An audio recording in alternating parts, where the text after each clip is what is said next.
Terima kasih klik video ini dan jangan lupa subscribe. Pada 9 Disember 2023, negara kita telah digemparkan dengan berita pembunuhan sepasang suami isteri warga emas di rumah mereka di Kampung Sungai Penchala, Kuala Lumpur. Lebih mengejutkan lagi, suspek yang melakukan aksi kejam tersebut tidak lain tidak bukan adalah anak mereka sendiri, Afendi Muhammad Agus yang berusia 42 tahun, seorang penganggur serta bujang dan masih tinggal bersama ibu bapanya. Mangsa di dalam kes ini adalah Allahyarham Muhammad Agus Omar berusia 82 tahun, seorang pesara Majlis Bandaraya Petaling Jaya, dan isterinya Allahyarhamah Daralisma Nyatu Saleh berusia 72 tahun, seorang suri rumah tangga, dipercayai telah meninggal dunia akibat ditikam. Mayat kedua-dua mangsa kemudian telah dibawa ke Pusat Perubatan Universiti Malaya PPUM Petaling Jaya untuk proses bedah siasat. Pada keesokannya, waris keluarga kepada pasangan suami isteri itu dilihat tiba di Pusat Perubatan Universiti Malaya pada jam 5.25 petang. Proses bedah siasat kedua-dua mayat itu mengambil tempoh masa 7 jam bermula jam 10.30 pagi sehingga 5.30 petang. Jenazah kedua-duanya kemudian dituntut oleh waris keluarga dan selamat dikebumikan di Tanah Perkuburan Islam Kampung Sungai Penchala selepas dibawa ke Masjid Jamek Tengku Abdul Aziz Shah untuk disolatkan. Kira-kira 100 orang terdiri daripada ahli keluarga dan penduduk setempat hadir. Jenazah pasangan berkenaan dikebumikan dalam satu liang lahat. Lalu, apa sebenarnya yang telah berlaku kepada mangsa pada hari kejadian? Ini adalah kisahnya.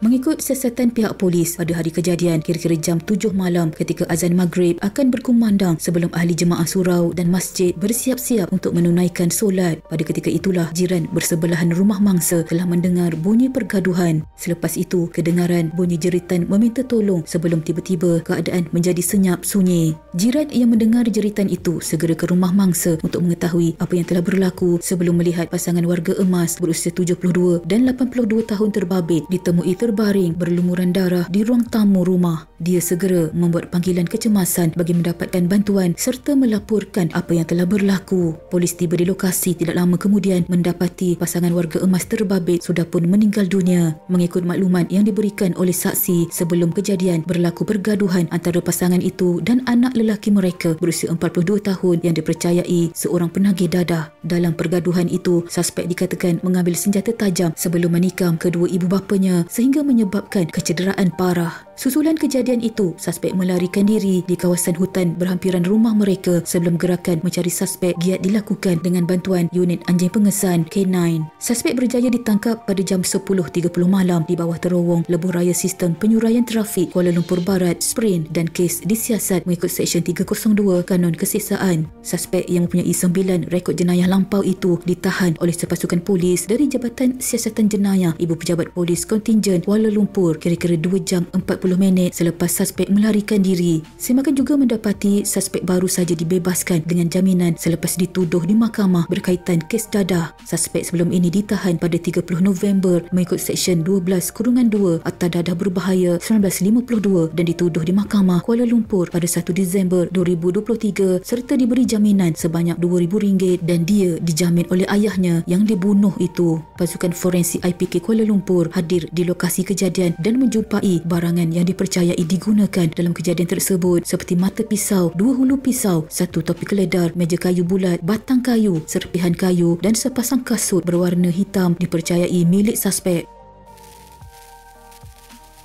Hasil bedah siasat dijalankan oleh bahagian forensik PPUM mengesahkan mangsa meninggal dunia akibat ditikam bertubi-tubi. Kedua-dua mangsa mempunyai 3 kesan tikaman pada bahagian kepala, leher dan muka. Menurut salah seorang jiran mangsa yang mengenali keluarga itu lebih 40 tahun berkata, suspek sering dilihat pergi ke masjid sejak kebelakangan itu. Suspek dikenali penduduk kampung sebagai seorang yang sering keluar masuk dari pusat tahanan kerana masalah ketagihan dadah. Dia mengaku terkejut kerana dia mengenali suspek sejak dari kecil dan tidak menyangka yang dia tergamak melakukan perkara sebegini. Suspek merupakan anak ketiga daripada 4 adik-beradik. Bapa suspek memang sangat baik, lemah lembut orangnya. Malah suspek sendiri rajin membantu bapanya itu melakukan kerja-kerja rumah sejak akhir-akhir itu. Pasangan yang dibunuh itu merupakan keluarga yang dikenali ramai penduduk di situ sekaligus menimbulkan suasana suram dalam kalangan penduduk. Pada 15 Disember 2023, suspek telah didakwa di Mahkamah Magistrate Kuala Lumpur. Bagaimanapun tiada pengakuan direkod direkodkan daripada suspek Afendi Muhammad Agus selepas 2 pertuduhan dibacakan terhadapnya di hadapan Magistrate Wong Chai Sia.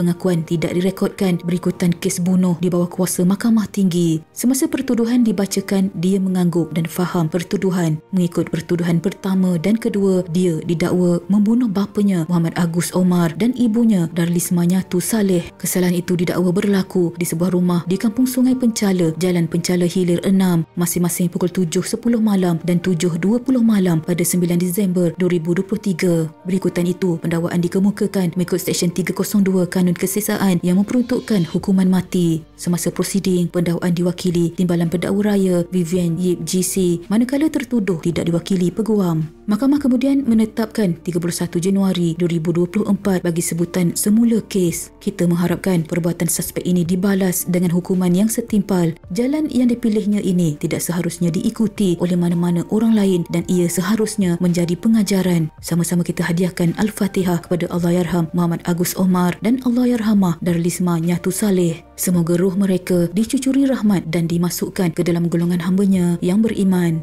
Sekian.